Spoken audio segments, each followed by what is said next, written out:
Kejadian pasal 43. Ayat yang pertama, tetapi hebat sekali kelaparan di negeri itu. Ya, hebat sekali itu artinya kelaparannya bukan tambah reda, tapi tambah parah. Ya, kelaparannya bukan tambah reda, tapi tambah parah. Dan setelah gandum yang dibawa mereka dari Mesir habis dimakan, berkatalah ayah mereka, pergilah pula untuk membeli sedikit bahan makanan untuk kita. Lalu Yehuda menjawabnya, orang itu telah memperingatkan kami dengan sungguh-sungguh, kamu tidak boleh melihat mukaku jika adikmu itu tidak ada bersama-sama dengan kamu. Jika engkau mau membiarkan adik kami pergi bersama-sama dengan kami, maka kami mau pergi ke sana dan membeli bahan makanan bagimu. Tapi jika engkau tidak mau membiarkan dia pergi, maka kami tidak akan pergi ke sana. Sebab orang itu telah berkata kepada kami, kamu tidak boleh melihat mukaku jika adikmu siapa? Benyamin. Ya. Jadi Yusuf udah pesan, kalau kamu kembali ke sini tidak bawa Benyamin, jangan datang. Lebih baik jangan datang.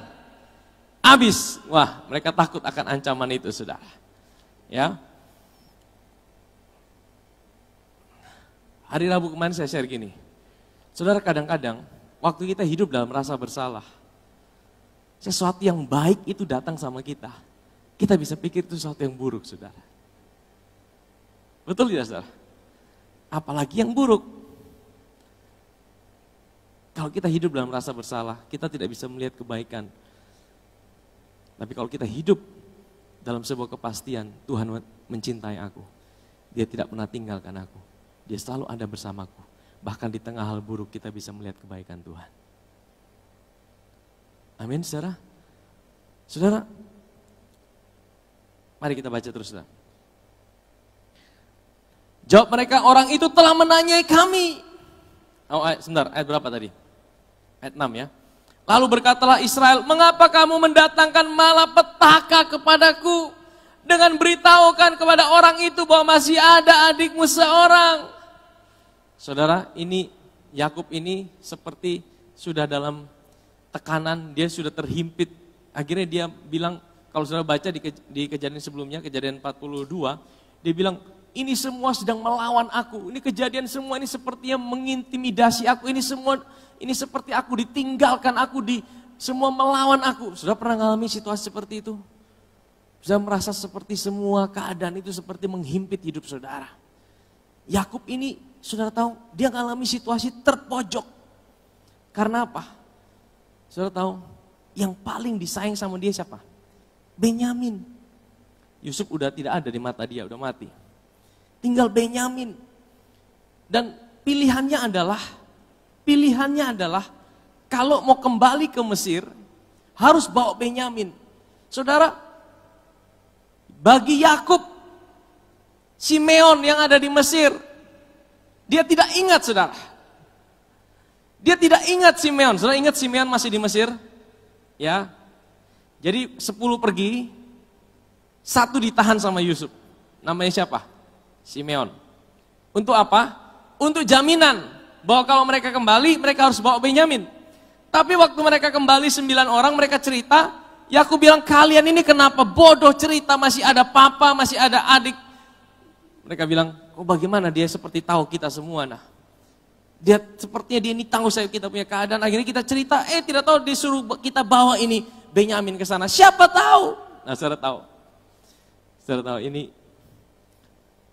yang dalam pemikiran saya begini. Waktu itu Yakub pikir sudahlah mau Simeon hilang. Saya mau tanya sama saudara.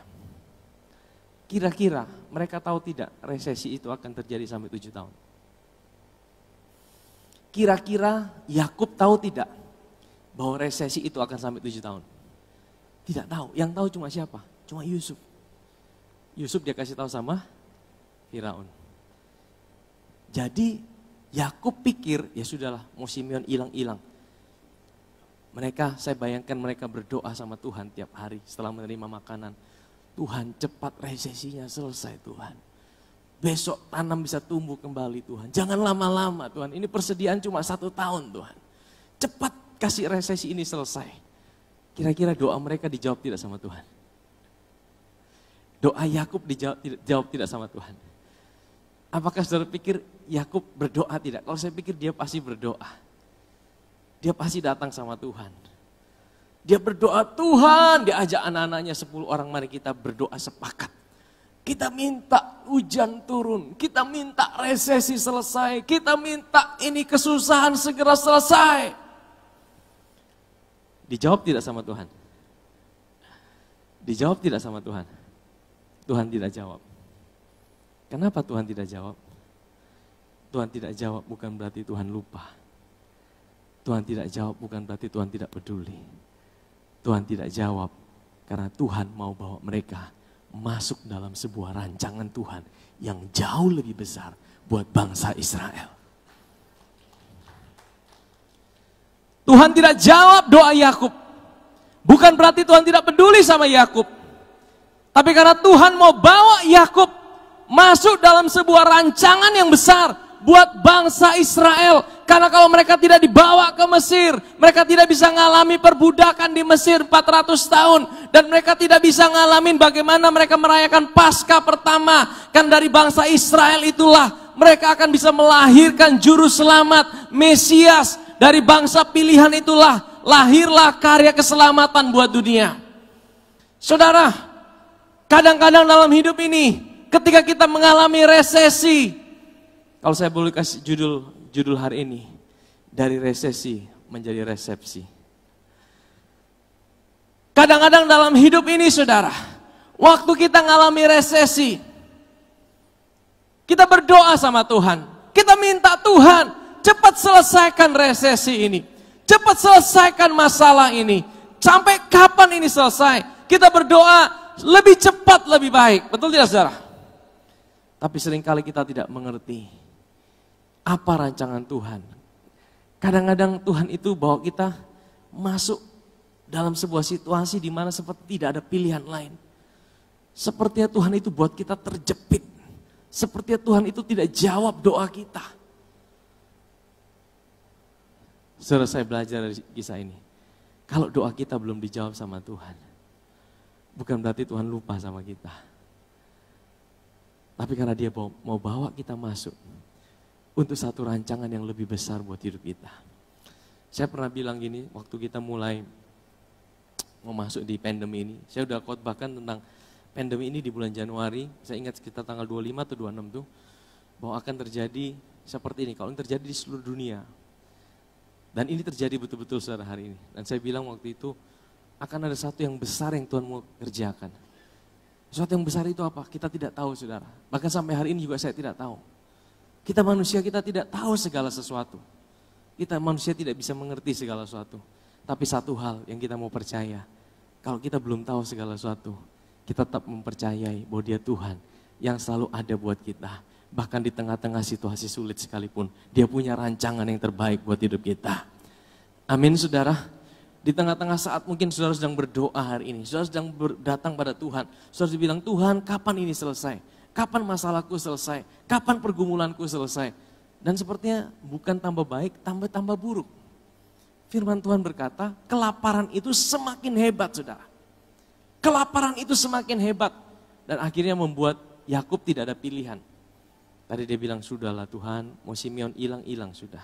Yang penting Benyamin jangan hilang. Akhirnya dia tidak punya pilihan. Kayaknya Tuhan ini bikin saya terjepit ini Tuhan. Mau tidak mau saya harus serahkan ini Benyamin. Ya, pernahkah saudara ngalamin situasi seperti itu? Saudara berdoa sama Tuhan, saudara datang sama Tuhan. Tapi sepertinya Tuhan itu tidak menjawab apa yang kau doakan. Makanya tadi pagi saya tiba-tiba buat lagu itu. Kau tahu hatiku Tuhan, kau tahu rinduku Tuhan, kau tahu harapku, kau tahu mimpiku di tanganmu Tuhan. Amin saudara. Setiap kita pasti punya kerinduan. Setiap kita pasti punya mimpi. Setiap kita pasti punya harap. Tapi begitu kita mengalami apa yang kita mimpikan, apa yang kita harapkan, tidak terjadi seperti apa yang kita doakan. Saudara, kadang-kadang itu sebuah situasi yang sulit. Tapi saudara, kadang-kadang Tuhan bawa kita masuk dalam situasi yang sulit itu saudara. Sampai kita tidak ada pilihan lain. Sebenarnya Tuhan mau bawa kita masuk dalam satu rancangan yang lebih besar yang Dia sediakan buat kita. Bayangkan kalau Dia jawab doa Yakub pada waktu itu. Resesi itu selesai. Mereka tidak akan pergi ke Mesir. Dan kalau mereka tidak akan ke Mesir, rancangan yang besar itu tidak terjadi dalam hidup mereka. Amin, saudara? Amin? Kita bisa melihat apa yang terjadi dalam hidup kita dengan sesuatu yang baru dalam hidup ini. Mari kita teruskan, saudara. Ayat berikutnya dikatakan apa? Nah, Yakub ini menyalahkan situasi, menyalahkan dirinya. Ya. Kemudian ayat yang ke-7, jawab mereka, orang itu telah menanyai kami dengan saksama tentang kami sendiri, tentang sanak saudara kita. Masih hidupkah ayahmu? Adakah adikmu lagi? Dan kami telah memberitahukan semuanya itu kepadanya seperti yang sebenarnya. Bagaimana kami dapat menduga bahwa ia akan berkata, bawalah kemari adikmu itu. Lalu berkatalah Yehuda kepada Israel ayahnya, biarkanlah anak itu pergi bersama-sama dengan aku. Maka kami akan bersiap dan pergi, supaya kita tetap hidup dan jangan mati. Ini antara hidup dan mati. Ya, pergi, dapat makanan, risiko Benyamin mati. Tidak pergi, mati kelaparan. Maju kena, mundur kena, saudara. Ini Yakub diperhadapkan pada situasi yang sulit dalam hidupnya. Tapi dia tidak tahu bahwa Tuhan itu punya rancangan. Tuhan itu bawa dia dalam pilihan yang sulit. Bahkan seperti tidak ada pilihan lain. Kadang-kadang Tuhan bawa kita dalam situasi di mana kita tidak punya banyak pilihan dalam hidup ini, saudara. Tapi yang mesti kita percaya adalah Dia Tuhan yang setia. Amin, saudara. Dia Tuhan yang setia. Ayat berikutnya dikatakan apa? Ayat 9, akulah yang menanggung dia. Engkau boleh menuntut dia daripadaku. Jika aku tidak membawa dia kepadamu dan menempatkan dia di depanmu, maka akulah yang berdosa terhadap engkau untuk selama-lamanya. Jika kita tidak berlambat-lambat, maka tentulah kami sekarang sudah 2 kali pulang. Jadi ini sekarang jadi tunda. Kenapa mereka tunda? Saya pikir Yakub berkata, ayo kita doa lagi supaya resesi selesai.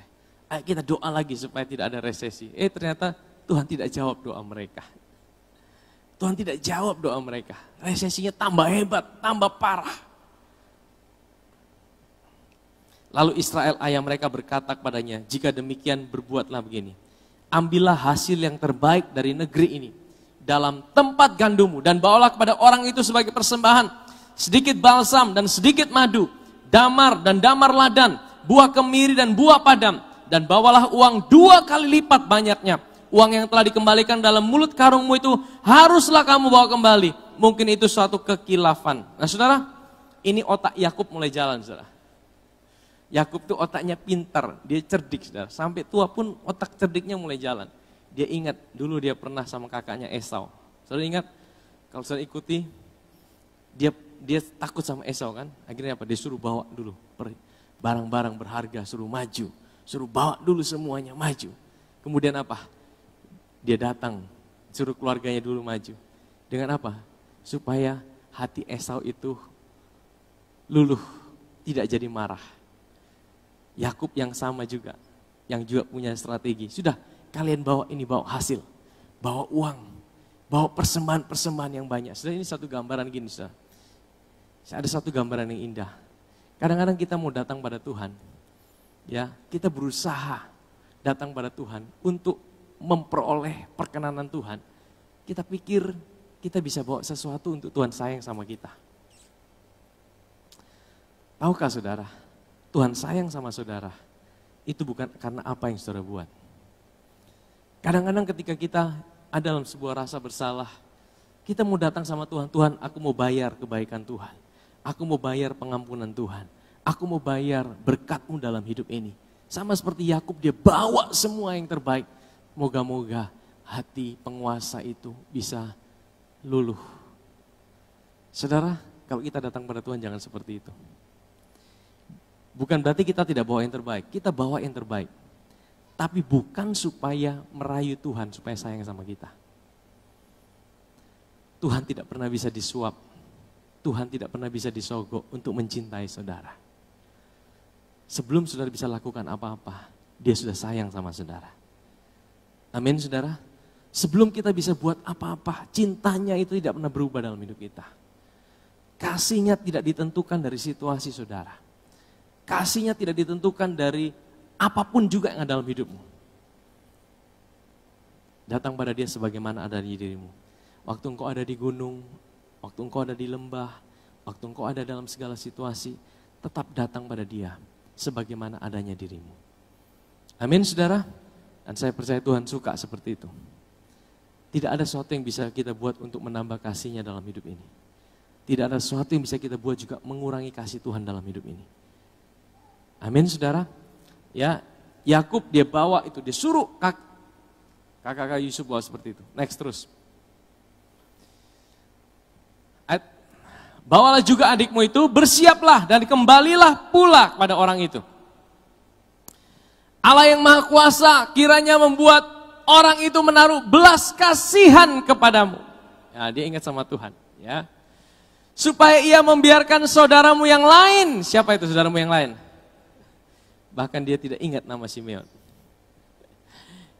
Dia tidak bilang Simeon, dia bilang saudaramu yang lain itu. Artinya mau mati-mati terserah, yang penting Benyamin ini.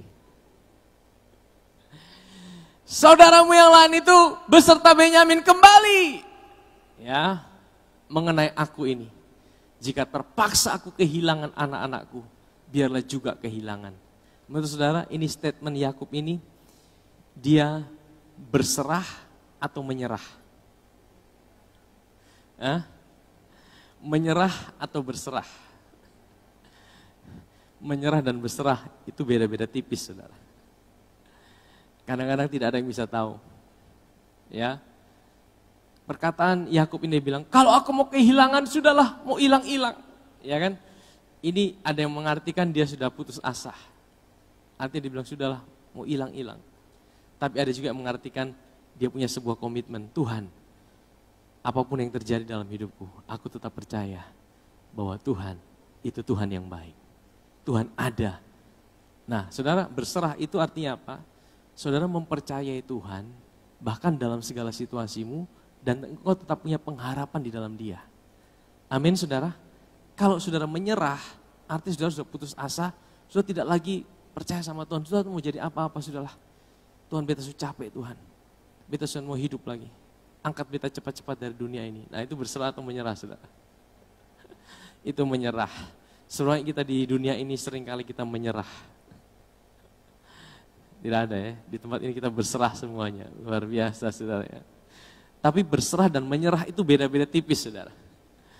Kadang-kadang kita udah capek, kita bilang, I surrender all, I surrender all. Sebenarnya kita udah kehilangan pengharapan sama Tuhan. Mau jadi apa sih Tuhan. Nah, saudara, oke lah, tapi kita mesti kembali lagi bawa sama Tuhan. Tuhan, aku tetap percaya. Sekalipun aku tidak melihat semuanya seperti apa yang aku harapkan, Engkau tetap ada, Engkau tetap baik, Engkau tetap menyertai aku, Engkau tidak pernah tinggalkan aku. Itu berserah, saudara. Amin, saudara. Ya, untuk Yakub berserah atau menyerah kita tidak tahu, saudara. Ayat berikutnya, saudara. Lalu orang-orang itu mengambil persembahan itu dan mengambil uang 2 kali lipat banyaknya sebeserta Benyamin juga mereka bersiap dan pergi ke Mesir. Kemudian berdirilah mereka di depan Yusuf. Ayat 16.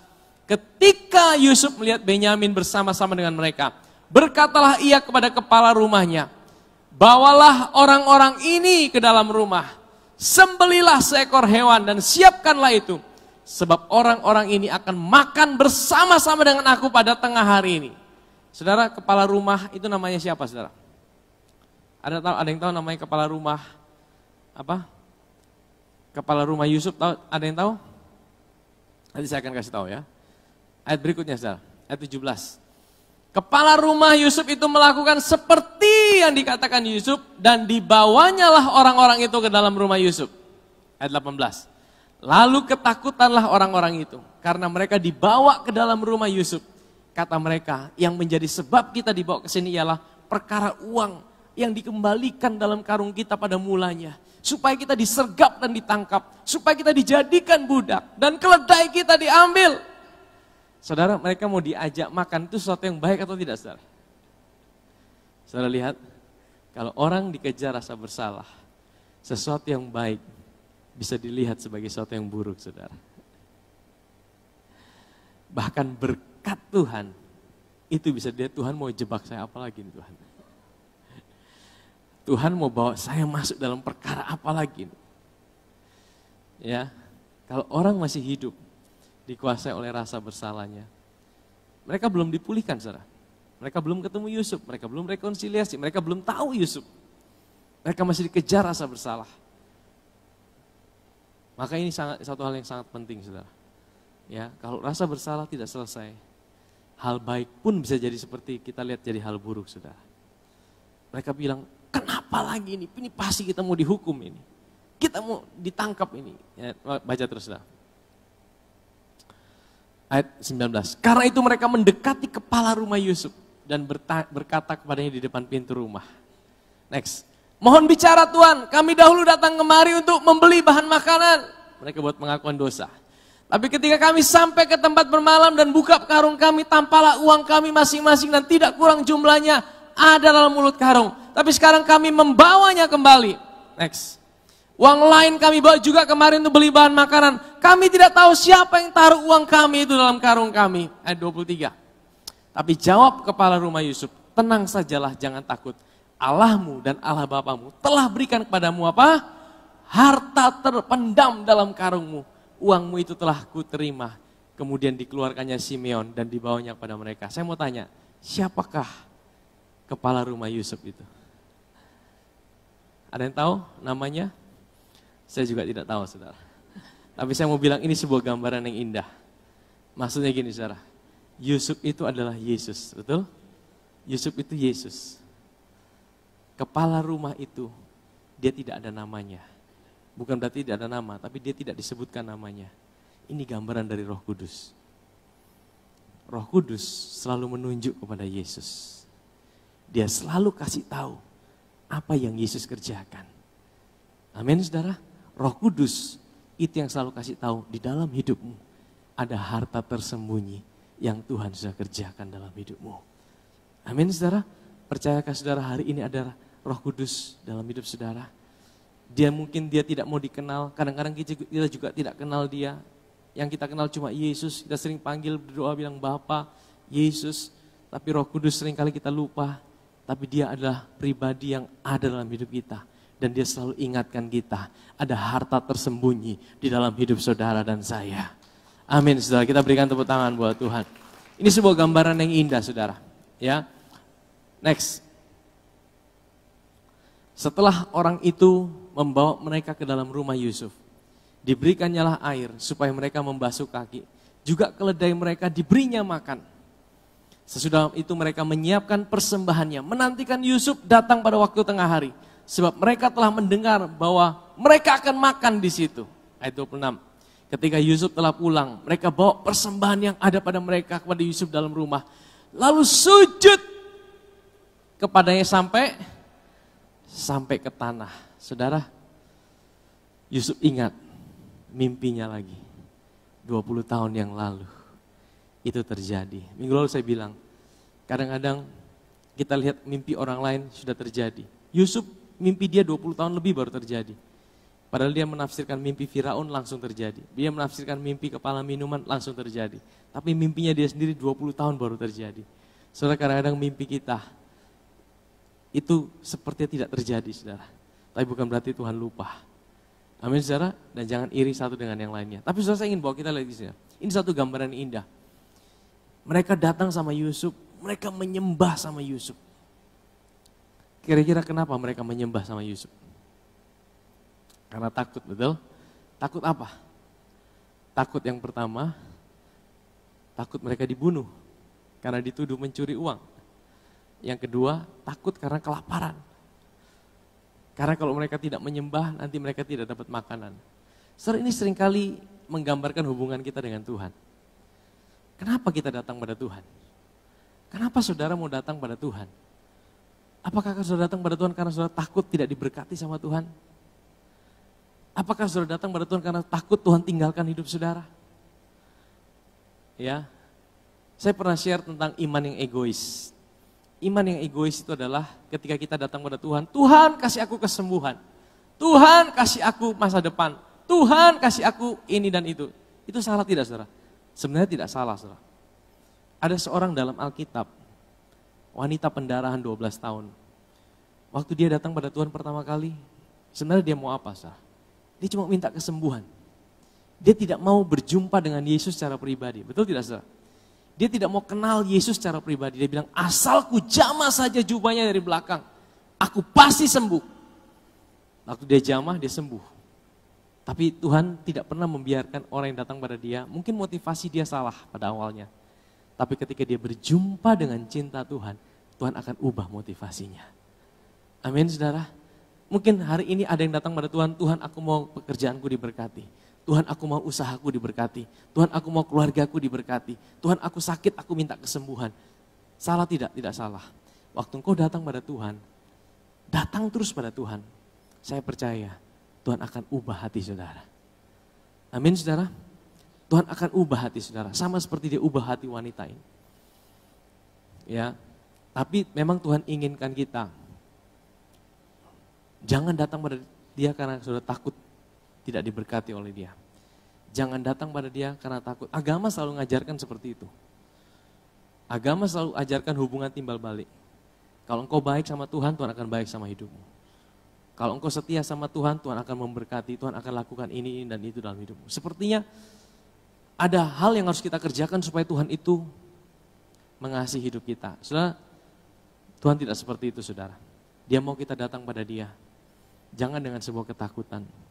Jangan dengan sebuah hati yang wah kalau saya tidak datang pada Tuhan, kalau saya tidak lakukan ini, Tuhan akan marah sama saya. Bukan seperti itu, saudara. Amin, saudara. Tapi Tuhan akan ubah hati saudara. Saudara bukan karena takut, tapi saudara rindu sama dia. Amin. Itu kerinduan hati Tuhan. Kita akan lihat, saudara. Next. Sesudah itu Yusuf bertanya sama mereka, apakah mereka selamat? Lagi katanya, apakah ayahmu yang tua yang kamu sebutkan itu selamat? Masih hidupkah ia? Next. Jawab mereka, hambamu ayah kami ada selamat. Ia masih hidup. Sesudah itu berlututlah mereka dan sujud. Ayat 29. Ketika Yusuf memandang pada mereka, dilihatnya lah Benyamin adiknya, yang seibu dengan dia. Lalu katanya, inikah adikmu yang bungsu itu, yang telah kamu sebut-sebut padaku? Lagi katanya, Allah kiranya memberikan apa? Kasih karunia kepadamu Benyamin. Saudara tahu Benyamin ini satu gambaran yang indah. Siapakah Benyamin ini? Benyamin ini gambaran dari yang pertama orang Israel yang percaya Yesus. Yang kedua gambaran dari gereja Tuhan. Kenapa saya katakan seperti itu? Saya perhatikan 10 kakak Yusuf, angka 10 itu melambangkan hukum Taurat. Yesus anak ke-11, Yusuf. Artinya Yesus itu datang setelah hukum Taurat, pada masa hukum Taurat. Nah setelah Yesus datang, Yusuf gantikan hukum Taurat itu dengan hukum kasih karunia. Kita generasi Benyamin yang lahir setelah Yesus datang ke dunia. Amin saudara.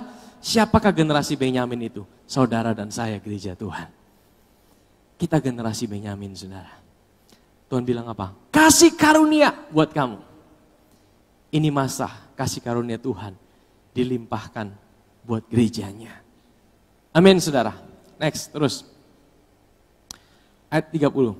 Lalu segeralah Yusuf pergi dari situ. Sebab hatinya sangat terharu merindukan adiknya itu. Dan dicarinya lah tempat untuk menangis. Ia masuk ke dalam kamar lalu menangis di situ. Ayat 31. Sesudah itu dibasuhnya lah mukanya. Dan ia tampil keluar. Ia menahan hatinya dan berkata, hidangkanlah makanan. Ayat 32. Lalu dihidangkanlah makanan bagi Yusuf tersendiri. Bagi saudara-saudaranya tersendiri. Bagi orang-orang Mesir yang bersama-sama makan dengan mereka juga tersendiri. Sebab orang Mesir tidak boleh makan bersama-sama dengan orang Ibrani. Karena hal itu suatu kekejian bagi orang Mesir. Saya perhatikan, kenapa Tuhan bawa mereka ke Mesir? Selain hanya karena makanan. Selain hanya mau menyelamatkan mereka. Tapi saudara lihat orang Mesir itu tidak mau makan semeja dengan orang Ibrani. Karena mereka merasa itu kekejian. Kenapa saudara? Saudara bayangkan kalau mereka tinggal di Kanaan. Mereka bisa kawin-mawin dengan orang Kanaan. Dan kemurnian orang Israel itu sudah campur aduk sudah.